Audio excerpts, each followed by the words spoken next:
নমস্কার বন্ধুরা, আমি এখন চলে এসেছি সাগরদ্বীপে। আর সাগরদ্বীপের কিন্তু মানে সত্যি কথা বলতে কি, সাগরদ্বীপ যেখানে মোটামুটি সমস্ত লোক আছে, সেখান থেকে কিন্তু আমি একটুখানি আলাদা জায়গায় এসেছি। আর এটা হচ্ছে কালীবাজার থেকে যে রাস্তাটা সোজা চলে যাচ্ছে লাইট হাউসের উদ্দেশ্যে, তো সেই লাইট হাউসের দিকে এসেছি। আর এখানকার ব্রিজটা দেখুন কত সুন্দর।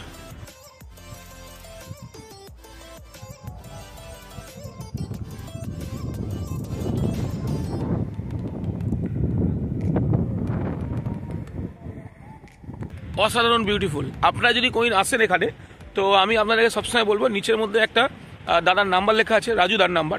উনি এখানকার একটা টোটো ড্রাইভার। তো সত্যি কথা বলতে কি, অনেক টোটোকে অনেক কিছু জিজ্ঞেস করেছিলাম, এনার ব্যবহারটা এত ভালো, রেকমেন্ড করতে বাধ্য হলাম।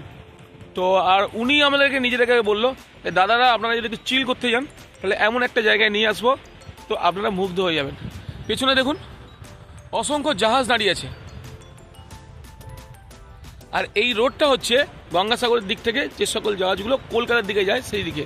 আর আমার উল্টো দিকে ওই যে দূরে আপনারা হয়তো দেখতে পাচ্ছেন না, ওখানে কিছু ঝাউবন দেখা যাচ্ছে খালি চোখে, তো সেটা হচ্ছে মন্দারমণি। মানে একদম ঠিক স্ট্রেট মন্দারমণি, আমাদের গঙ্গাসাগরে যেখানে আমরা দাঁড়িয়েছি সেই জায়গাটায়। তো সামনের নদীটার মধ্যে যে ঢেউটা, মানে কি বলবো, এটা মোহনা। তো এখন মানে সমুদ্র থেকে জল আসছে আর ঝিরিঝিরি বৃষ্টিও পড়ছে। আজকের ওয়েদারটা একদম তুষার ওয়েদার।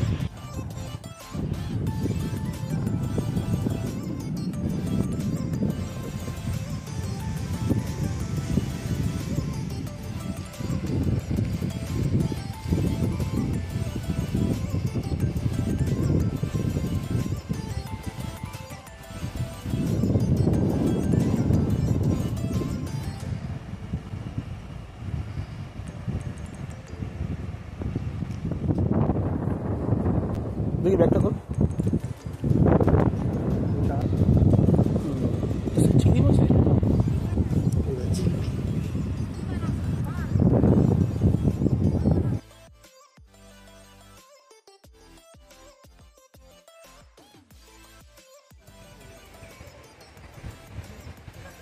ওর দেখি, ওটা যাবে না।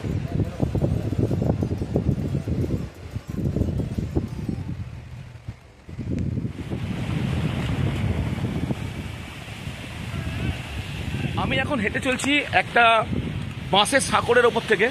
আর এই সাঁকোরটা সরাসরি নদীর মধ্যে গেছে। মানে যখন হচ্ছে জাহাজের পাইলট চেঞ্জ হয় না, যখন জাহাজের পাইলট চেঞ্জ হয় তখন এখান থেকে যায়, গিয়ে ওখানে একটা মোটর জাহাজ দাঁড়িয়ে থাকে ছোট, সেখান থেকে জাহাজে যায়। তো আপনাদেরকে দেখাচ্ছি কতটা গভীর